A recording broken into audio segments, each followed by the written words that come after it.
Today is Tuesday, January 30th, 2018. My name is David Kaplan, representing the Jewish Historical Society of Fairfield County, located in Stamford, Connecticut. Also with me are Gail G. Trell, assisting as videographer, and Elisa Kaplan, who will be logging today's interview here at the Stamford Jewish Community Center.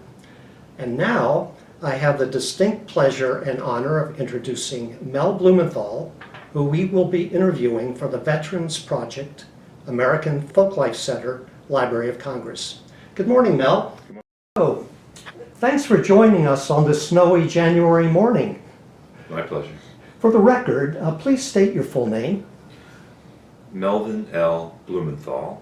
And you go by Mel? I do. Okay.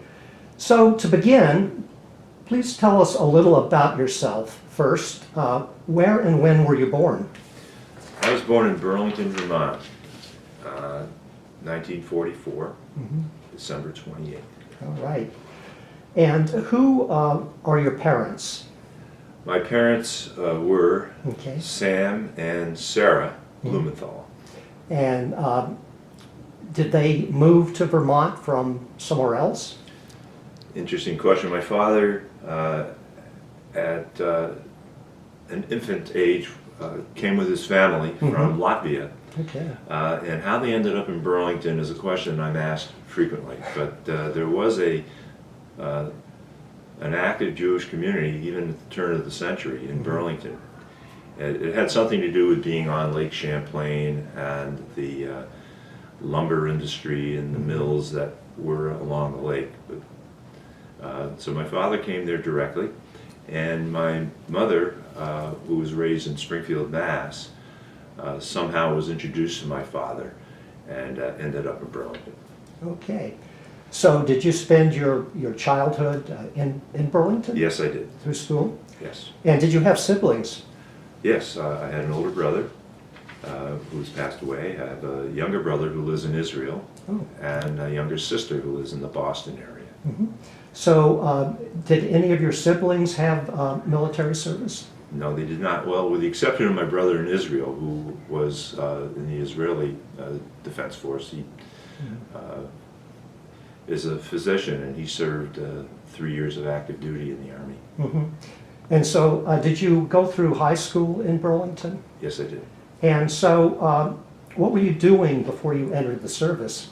Well, I was in college at the University of Vermont, where it was mandatory that for 2 years you take ROTC, Reserve Officer Training Corps. And I didn't have any definite plans for post-college, and there was an option to take what they called advanced ROTC in your junior and senior years, which would result in being commissioned at graduation as a second lieutenant. So I opted for the advanced ROTC, and then between my junior and senior years, graduate school became a lot more attractive because the Vietnam War was heating up.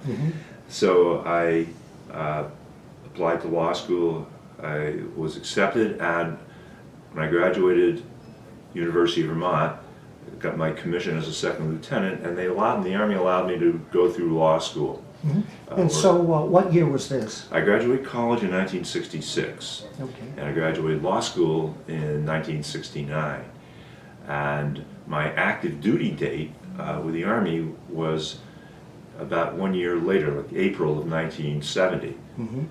So I was in Portland, Maine in law school between 66 and 69, and got married while I was in law school, and then we returned to Burlington. I took the Vermont bar exam, and I worked with a law firm in Burlington for almost a year before I went on active duty with the Army.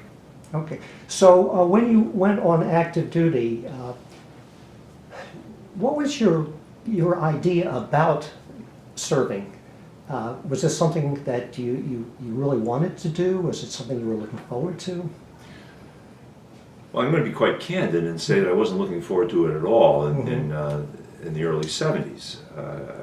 Philosophically, I was totally conflicted with the Vietnam War that was going on. I knew legally it was an obligation that I couldn't get out of, but I certainly was not looking forward to it. Well, and of course, the U.S. involvement had peaked in 1968 while you were still in school, but the attitudes of the American public were not so favorable.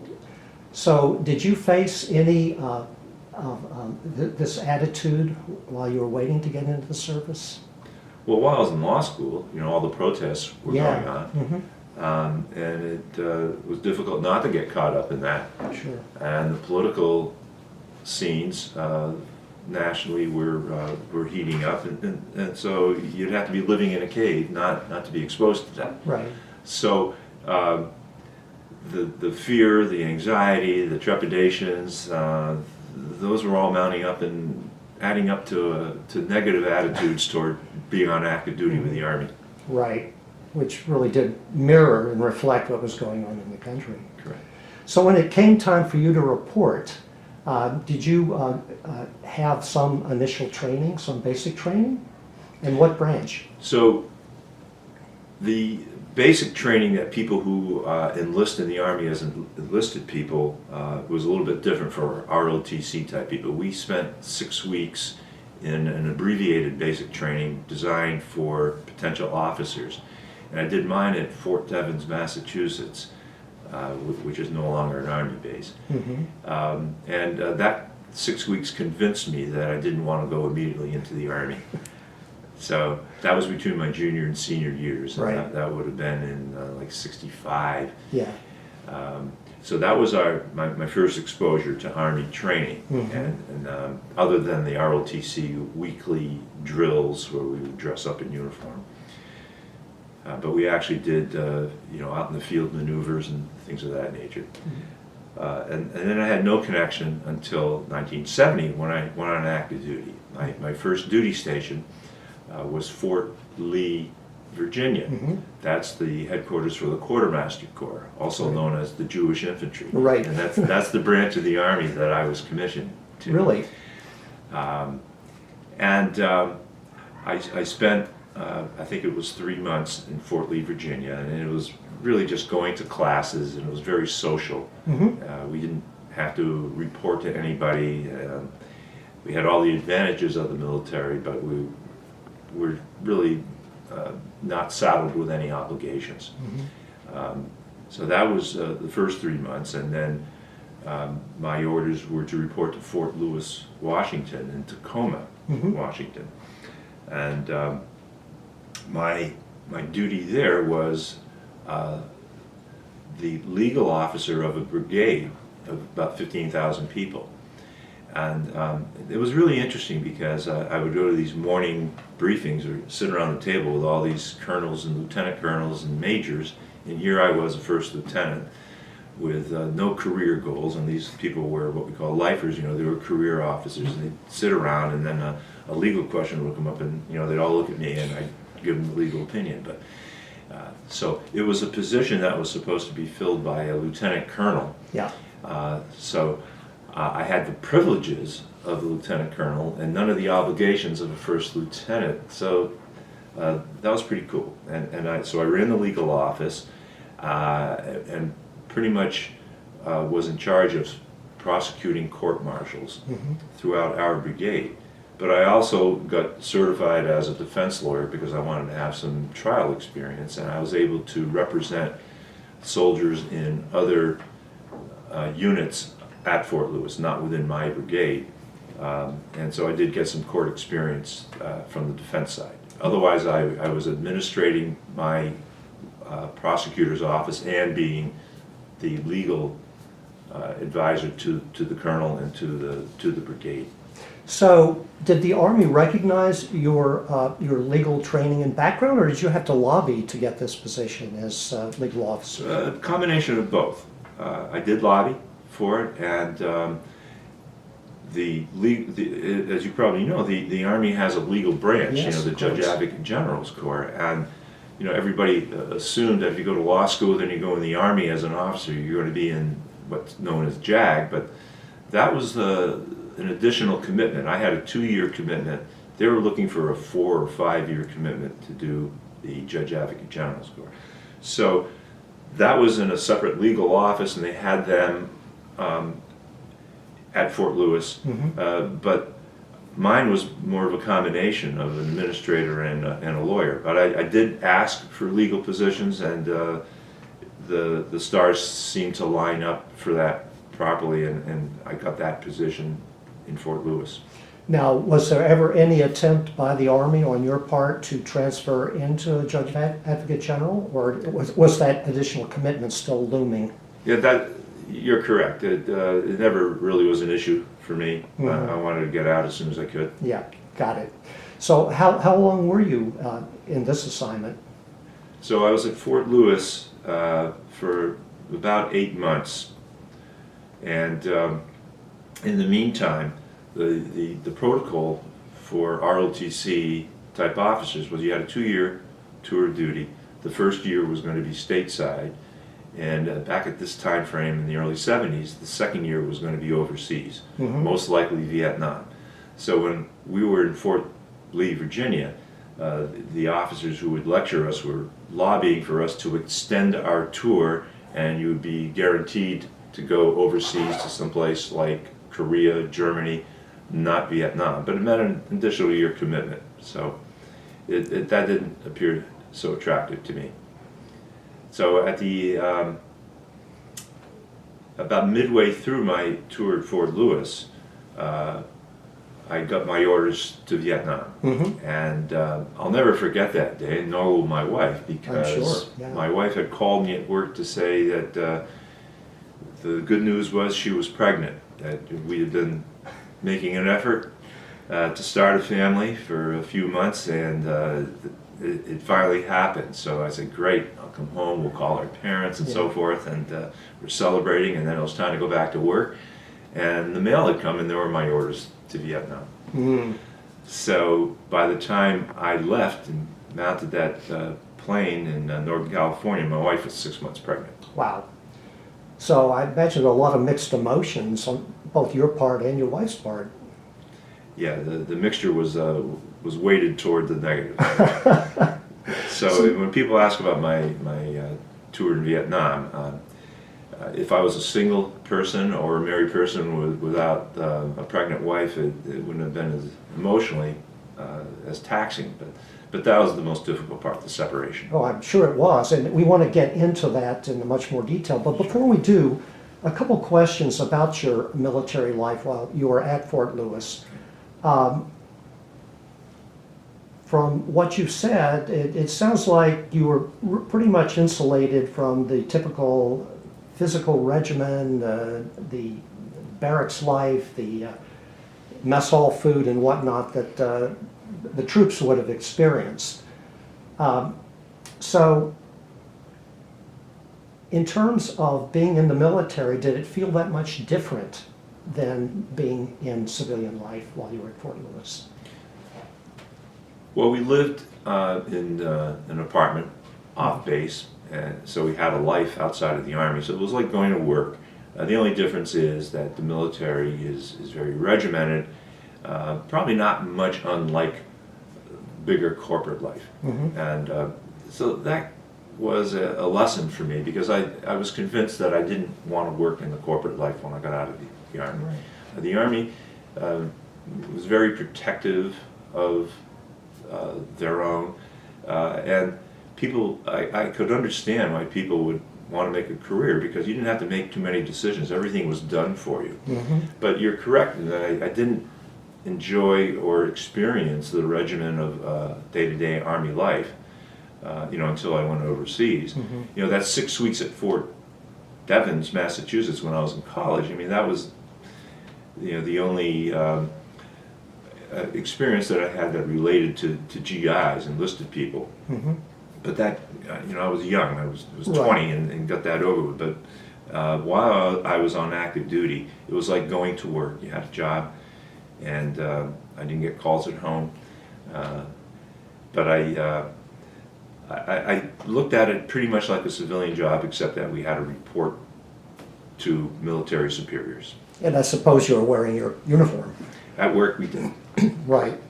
So looking back at this period, and in fact at your early training, Do any instructors or officers stand out in your memory, either as role models or in terms of impact on you relative to Army experience? Well, I'd like to tell my children and grandchildren that the Army experience instilled a sense of discipline that carries over in how I relate to my children and grandchildren. And I notice that same type of discipline, just for people who haven't been in the military, it's absent. Yeah. So, not that that dominates my life, but there are certain aspects, like how you keep your house and the kitchen and cleanliness, that I can tell you a specific experience from Fort Devens, when the one time when I had KP, or kitchen patrol. Yeah. The head chef showed us how you clean the coffee maker. And when I say coffee maker, I'm talking about something that looks like a hot water heater in our house. It's that big, and he showed us how you clean it, what it's supposed to look like, and that carried over because our small coffee makers at home are at that level of cleanliness.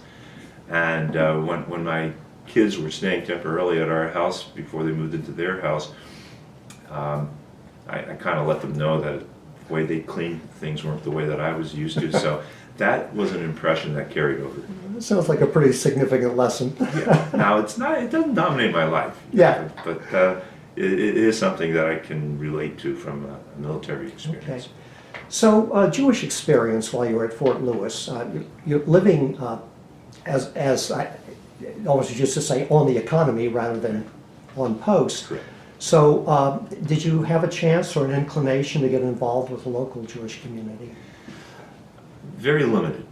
We went to synagogue for our high holiday services. There were very few Jewish people that I worked with. I was recognized as being Jewish, but it never really affected day-to-day living. If there was a Jewish holiday, and I grew up in a very, very traditional, observant family, so when we were in public school in Burlington, Vermont, we stayed home from school at all the holidays. So I continued that approach in the military, and it was respected. But we had a very limited involvement. We were there for a short period of time. We didn't have a chance to get involved at anywhere close to the level that we get involved in Stanford. Got it. Well, so with this as a background, I'd really like to focus in on your wartime experience in Vietnam. So how long did you have between getting your orders and actually going over to Vietnam? So I got the orders in November, and I shipped out in April. So you did have quite a bit of Yeah. time to think about it, I to sure get did. prepared. Yes. So tell me a little bit about the trip over. I assume you flew out of one of the... It was the longest and worst trip of my life. Yeah. Totally depressed. I happened to be sitting with two lawyers, military lawyers, who had come back to the States to interview some witnesses in a court-martial that was going on. And they were stationed in the northern part of South Vietnam that was enjoying a monsoon or extremely rainy season. They were telling me about how it was a constant battle to keep everything dry. So I just assumed that it was like that anywhere, and that's what I was going to be facing. So here I am, leaving my 6-month pregnant wife at the gate at the airport, and talking to these two guys who are going back to the totally wet environment, and they're lawyers, and if I'm lucky, I'm going to have a legal job, and that's what I'm going to be experiencing. So the 20-hour plane ride seemed like 20 days. I can imagine. Yeah. Yeah. So was this a military transport, or were we with one of those contract commercial? It was a contract commercial. Mm-hmm. And was it totally active duty people, or were there? I think so. I think so. This was 1970. Okay, so no Department of Army civilians or It might have been. yeah. but Not you know, obvious. I was in a zone when I was on that plane. Imagine. A coma would be more accurate, but you know, I didn't ask people if they worked for the Department of Defense or anything. There were people in civilian clothes, though. Yeah. So after this interminable flight, where did you land? Ultimately, we landed in Long Bin. Long Bin. Well, let me correct it. It's Saigon, which is 15 miles out Yeah. from Long Bin, and then transported to the transit facilities at Long Bin. Mm-hmm. And I ended up spending my tour at Long Bin, but it took a couple of days before they could process me and assign me to a unit. Now, I'll tell you that I did lobby heavily for a job. I figured if I'm going to be there, away from my family, and not be around when my daughter's born, I'm going to try to make the most of this. So I wrote letters to this was before fax machines and email. I wrote letters to every legal office that I was aware of in Vietnam. So by the time I got there, I had like 3 offers. I could Wow. I could pick and choose, and so I ended up with the U.S. Army Property Disposal Agency, headquartered in Long Bin, right in the middle of the U.S. Army headquarters, which was like more spit and polish than Fort Lewis, Washington, because all the generals lived up there. Mm-hmm. But I lived with officers in you know, the BOQ, Bachelor Officers' Quarters, in a dorm type of thing. But we had our own rooms. Mm-hmm. So Yeah. that I was there. The tour was supposed to be a year. Before I left, they cut it back to 10 months because there was a surplus of Army officers who were not career officers, and they didn't need officers to be serving that long. And while I was in Vietnam, they cut it from 10 months to 8 months. So the 1-year tour was condensed to 8 months, but it was 8 of the longest months I've ever spent. I can imagine.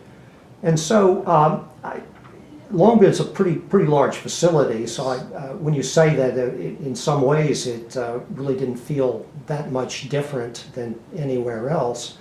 But what were your feelings when you actually landed? I mean, is this what you were expecting, or were you expecting something a bit more rigorous and intimidating? I didn't know what to expect. I was depressed. I was scared.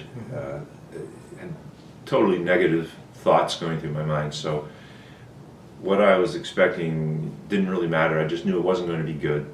So I just had to accept it and try to be as positive as I could amongst all the negative feelings that I had.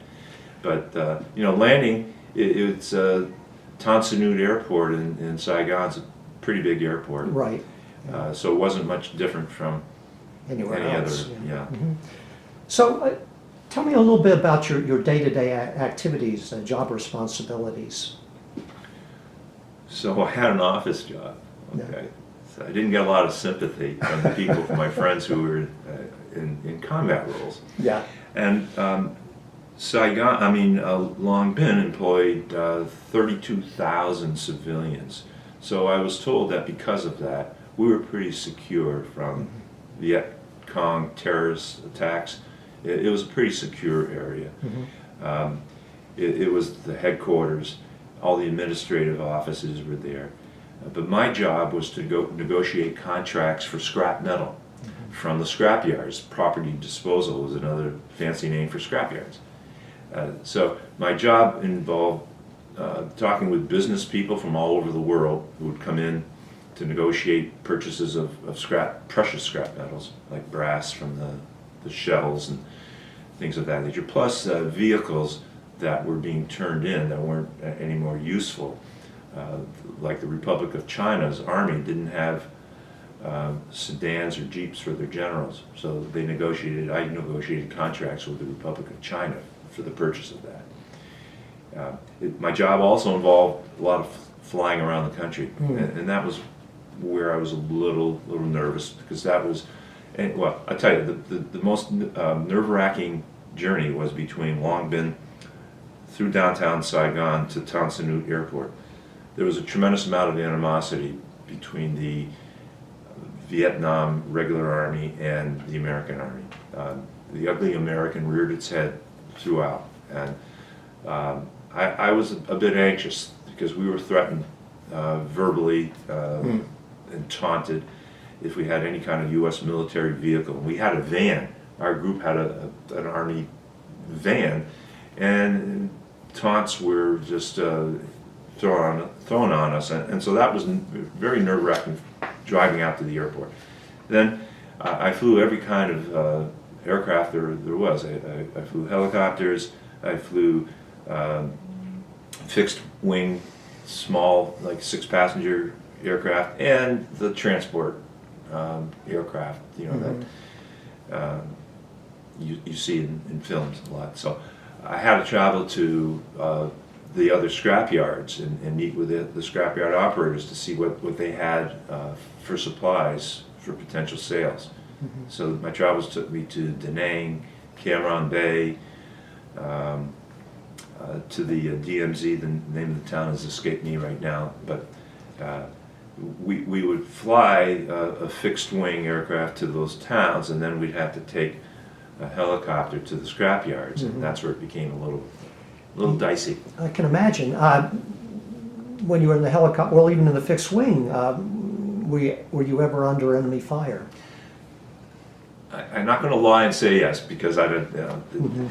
But there was a time between Cam Ranh Bay and Da Nang that we're in a Huey with door gunners on either side, and I'm sitting with a major, and the pilot and the co-pilot up front. And then all of a sudden I feel that we're going down, and I hear all sorts of clicking, and I'm looking, and the door gunners, who were sleeping before, suddenly are by their machine guns, and they're like locked and loaded. And I asked the major, what's going on? He said, oh, we've got a downed aircraft, and we're going to have to establish a perimeter of safety for them. I thought, oh God, here it is. Here's my time. Here's the stories for the grandchildren, right? It turned out to be okay. They were secure, and we didn't have to engage in anybody. But that, quite frankly, that's the closest that I ever came to enemy fire. Right. And you hear the stories about the helicopters having to fly at very low level, essentially skimming trees in order to not be so much of a visible target. Did you have this experience?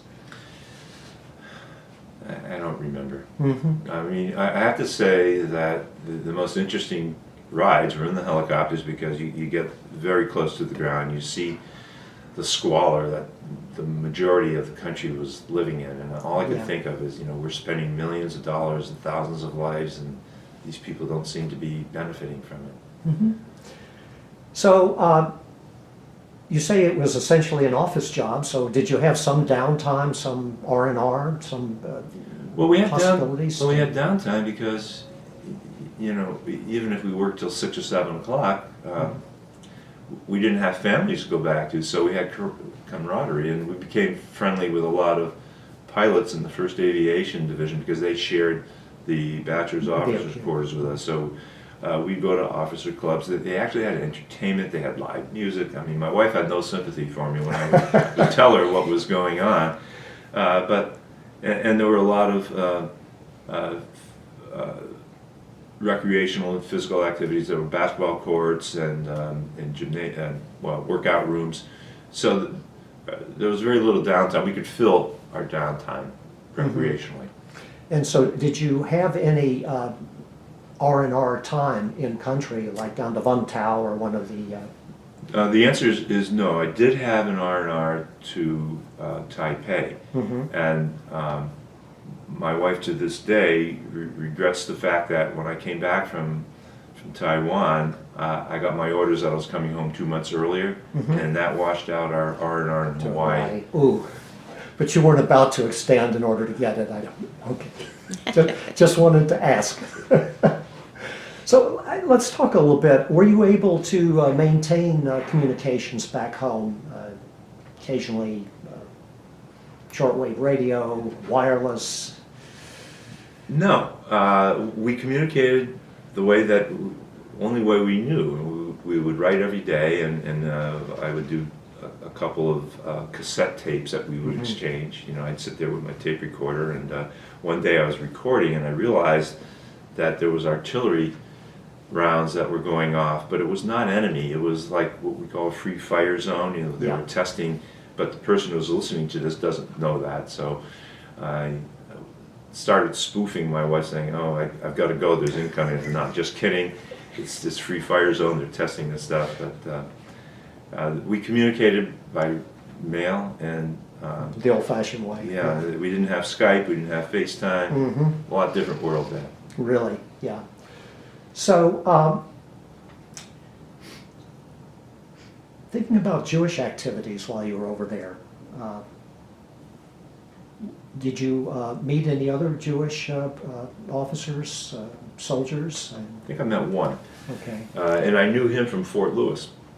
But I can tell you that I was concerned about Yom Kippur. And I think this story ties into the theme that you just brought up. I was able to fly back home after my daughter was born. They had a program through Pan Am at the time where at highly reduced airfare we could fly back, and they would give us a 2-week window including the flying. So it really meant 11 days. So it happened to be right around Rosh Hashanah, and but I was due to fly back like on Erev Rosh Hashanah. So I talked to my commanding officer and I explained to him, and he was totally understanding. He says, "Listen, what you should do," I was asking him if I could extend that 2 weeks so I could be home for Rosh Hashanah. And he said, best thing to do is wait until you're there, go to the closest military installation, and then send what they call then a telex, requesting what you're asking me now, and I will prove it. So we went up to West Point, we sent the telex and awaited and request approved.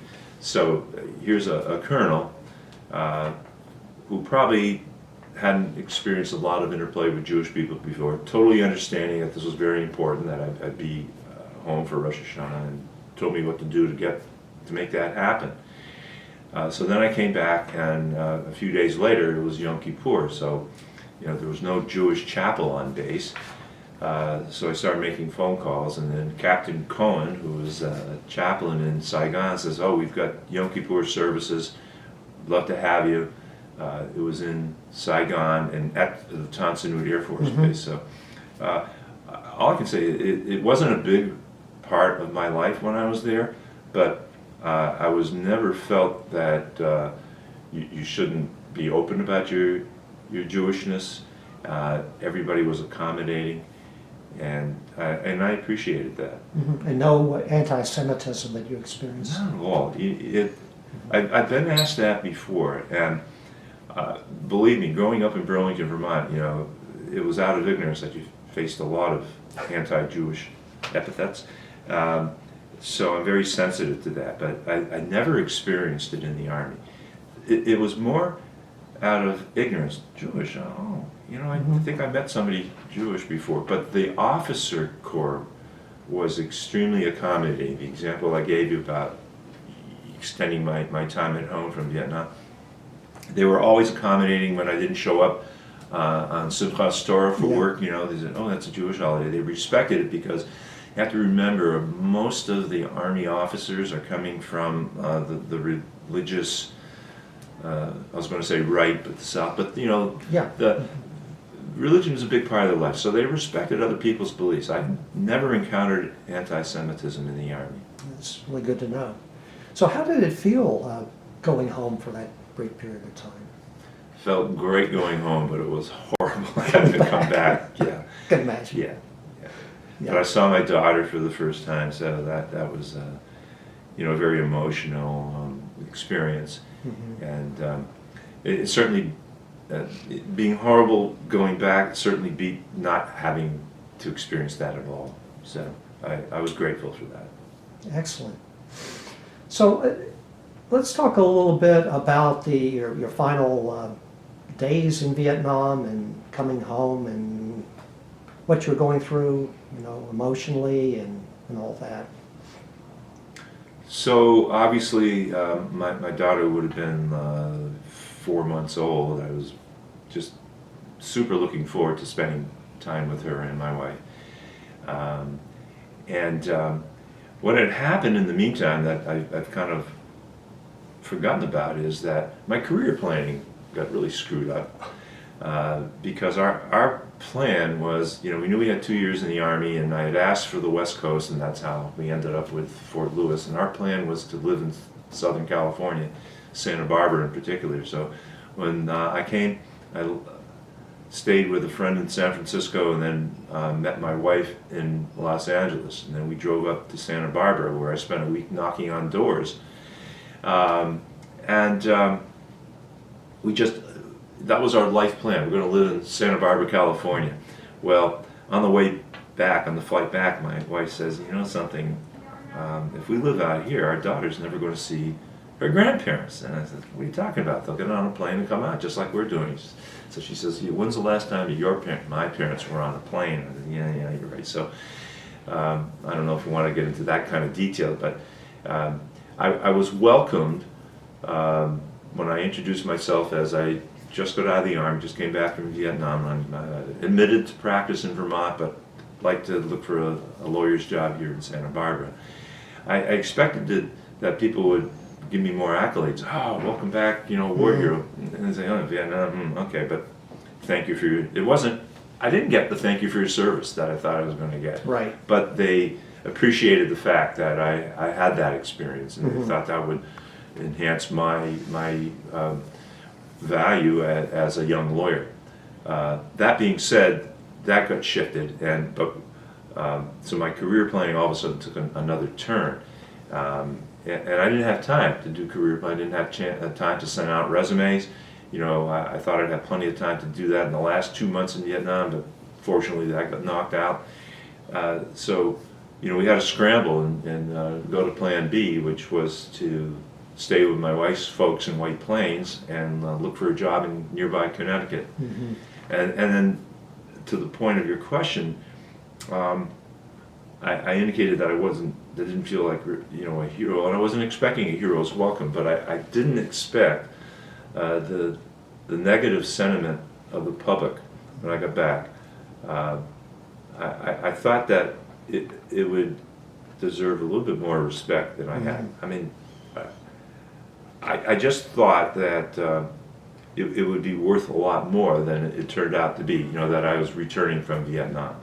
And it took me a few months to realize, and it goes back to my experience. I didn't mention this, but the largest facility in Long Binh in Vietnam was the detox center, because heroin was a rampant addiction, and people were being administratively discharged from the Army. They weren't even bothering court-martialing heroin or other narcotic addicts. They were just sending them to the detox units and then sending them back here. So thousands, tens of thousands of drug addicts were then thrown into the United States. And I came back seeing what's happening. So I think that people had the dots that they were connecting between Vietnam and American society was borne out by these addicts who weren't being dealt with in the right way. They were just thrown back into society, and then in the early 70s we had a crisis. And so if you mentioned you were in Vietnam, you were kind of associated with that crisis. Yeah. Guilt by association. Right. So, well, yeah, I mean, by this point in time, the troop drawdown was well underway. Correct. And so I suspect there were a number of soldiers who were literally, for want of a better word, dumped back into society. That's how I would describe it. Yeah. Totally dumped into society. We were not prepared. You had the Don't Say No campaign, and totally ineffective. And really, our society, I feel, the suffering that we went through in the early to mid 70s was in large part because we didn't know how to deal with discharged Army drug addicts. Got it. So Had your wife moved back to White Plains when you went over to Vietnam? That's correct, yes. So she spent the whole time there. Yes. And yeah, we never did get her name. So Amy. Amy, okay. So how was Amy and your family dealing with the fact you were over there? Amy pregnant and new baby. Parents probably worried about your safety. Yeah, well, Amy and I were both very lucky that she had a very engaging, supporting family that she stayed with. And my parents were up in Burlington, and they were probably just frightened. I mean, and they didn't have the close contact with Amy, but they were in touch as much as they could be. But Amy was fortunate that she had that warm support at home, which softened the blow of the separation. Okay. And she had her own pregnancy to deal with too, so that was a bit of a distraction for her too. I would imagine so. Now, being the spouse of a Army person in Vietnam, was she subjected to any of this anti-war and anti-military feeling? Now, I don't think she had a sign that she carried around saying Vietnam Army spouse. So I don't think It's not a big deal in that regard. It's just the separation itself, right? So when you readjusted, or the period of readjustment to life in the United States, tell me a little bit about your initial time coming back in and getting a job. So in the beginning, I really wasn't in a rush to get a job. I wanted to make up for some lost time with my wife and my daughter. So we did a lot of traveling to visit friends that we wanted to reconnect with. And then after a couple months, that was enough of that. So I started looking for work, and we were fortunate enough to be operating out of Amy's parents' house while I was looking for work in Connecticut. Nothing to do with being a Jewish military vet, but coming into Stanford, Gail is a lifelong resident. The legal community in particular was pretty tough to crack. It was a closed shop, and if you didn't have either relatives who were in the law firms or were not a top law school or Ivy League grad, it was tough. And I was from neither category.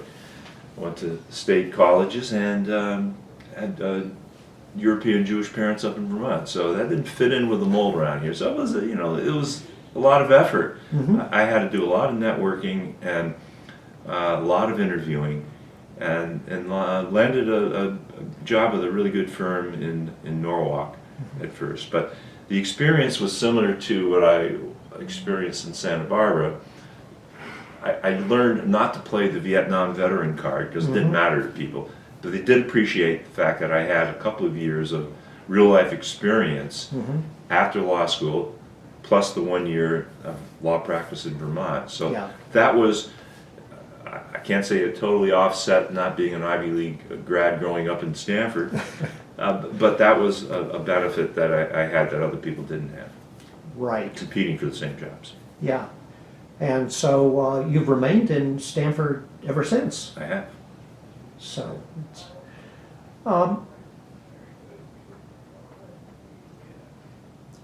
have you remained in contact with or reunited with fellow veterans, people you knew? I wish I could say I have. I did initially, and for quite a few years, we were in contact. And it's tough to maintain those long distance contacts when you're raising a young family in a new community. As I said, I regret that I didn't, because I had some really good close friends that we shared a lot of things in common. We were in a place we didn't want to be. We had careers we wanted to get back to. We had families that we were separated from. So we had some bonds that for a while continued, but to the present time we haven't had that kind of contact. Got it. So when you reflect back on your military experience, we touched on this a little bit earlier, and you talked about learning how to really clean a coffee pot is one lesson learned. If you were to look at it in a broader perspective, how do you feel your wartime experiences have affected your life since? Well, sense of value, you know, the material things, and as soon as I said that, the first two things that came to mind from Vietnam is that everybody wanted to get stereo and photography equipment because it was so much cheaper. But so those were two material things that were part of our life. But you learn the sense of relationships with our fellow workers. That was very important at a time of separation from your own family. The value of having your family became more enhanced, you know, the more you were away from them. Mm-hmm. To me, those are the two things that come to mind. You know, the discipline of the military, you know, that could have been in Texas or Alaska or Washington, D.C. But learning what really is important in life, I think, was a lesson gained from that separation and from being abroad. Excellent, thank you for that. So in terms of your feelings about the military, how has your experience impacted that? And about war in general? So my feelings about war in general are heavily influenced by the fact that it screwed up my life in terms of planning and being with my family. So you start with that, and I can't describe myself as a total pacifist. I mean, the military force is necessary at some times. I have a respect for the military from my experience in being in the military. I recognize the leaders who were effective, and I recognize the leaders who were ineffective. So when we see in our government now that retired generals are in some pretty important leadership positions, I know the experience that they come with, and to a certain extent they have a huge advantage over non-military people in leadership positions in the government. So I don't know if this really answers the question, but I can say that I have a respect for the military that's lasting, that I didn't necessarily have before experiencing it. I mean, there were times when, you know, things appeared to be Mickey Mouse and, you know, waste of time and the hurry up and wait. But overall, I have a better understanding for the role of the military, and a level of respect for the leaders, for the good leaders. I think they produce excellent leaders in government and in business. Mm-hmm. Right. So, having said that, is there any message you would like to leave for future generations who are going to be listening to this interview? The experience that Israelis have with the mandatory military service and the timing of it is something that I think we in America should borrow a page from. Mm-hmm. The fact that most teenagers, when they graduate high school, are looking at a 3-year tour in the Army before they go on to college is invaluable, because I think that, particularly personally, I was young, immature. I could have used that 3 years of experience in being disciplined and taking orders before going on to college, because I think it would have been more focused. So to that extent, the Israeli military experience certainly has a lesson that we can all learn. And I know very little about it other than what my brother tells me. And I have to tell you that I did have a Jewish experience in Vietnam when they had somebody from the government, can't remember his position, was coming to Vietnam, and being recognized as the resident Jewish officer, I was his aide. I accompanied him as he traveled through Vietnam. It was something that I forgot I should have mentioned before. But my experience in the military, and I can't remember what the rest of the question was, but I hope I addressed that. You did. Messages that you'd like to leave to future generations. You definitely have answered that. And sort of bringing that closer to home in terms of future generations, you told us you have at least one child, but tell us a little bit about children, grandchildren. Yeah, I have Erica, the daughter, is the older one, and Michael was born 3 years later, and they each have 2 boys. So I have 4 grandsons. So they're both married. Yes. I can't say that I would encourage them to be in the military, but I think that they could all borrow a lesson from the military in terms of discipline. Yeah. But at least they have the choice. I didn't have the choice, because if I didn't volunteer for that advanced ROTC, I would have been either have to enlist as a non-officer or get drafted. So that was the reason I made. But the kids don't face that dilemma anymore. They don't have to be concerned about going into the military as a mandatory issue. But I think the military experience is something that is very useful. Should it be mandatory again? I'm not commenting on that. I just think that having some type of service, whether it's military, something akin to the Peace Corps, but something where you're told what to do and you're able to have a positive experience before going on to college, where you spend hundreds of thousands of your parents' dollars, or have to work many jobs to do it yourself. I think before you make that leap, there should be something in between, whether it's military or some other non-military service experience. Right.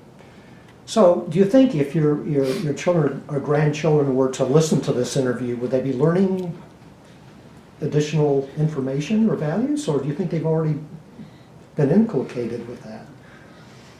Well, my children are beyond learning anything else from me, I think, but and the grandchildren, they would probably listen, yes. Yeah.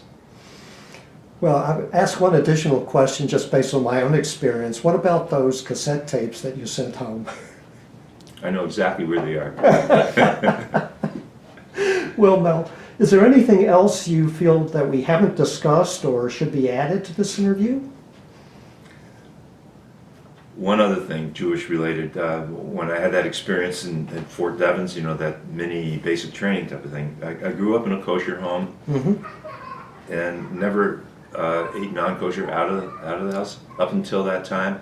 And I was in the mess hall, and it's 6 o'clock in the morning and you're groggy-eyed, and I said to the person in front of me, "What's this stuff?" And they said, "Oh, it's ham."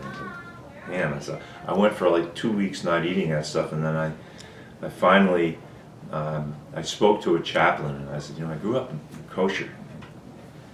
I've been going for 2 weeks without eating any kind of meat. He says, you're in the military. Your barriers aren't as stringent as far as the kosher observance. So that's the only other thing I would add. I think that's an important point, though, that pragmatism in certain stages of your experience really do have to prevail. Well, Mel, this has just been a marvelous, marvelous interview. We really appreciate you sharing your experiences with us, and we look forward to the next thrilling episode. So thanks again. You're welcome. My pleasure.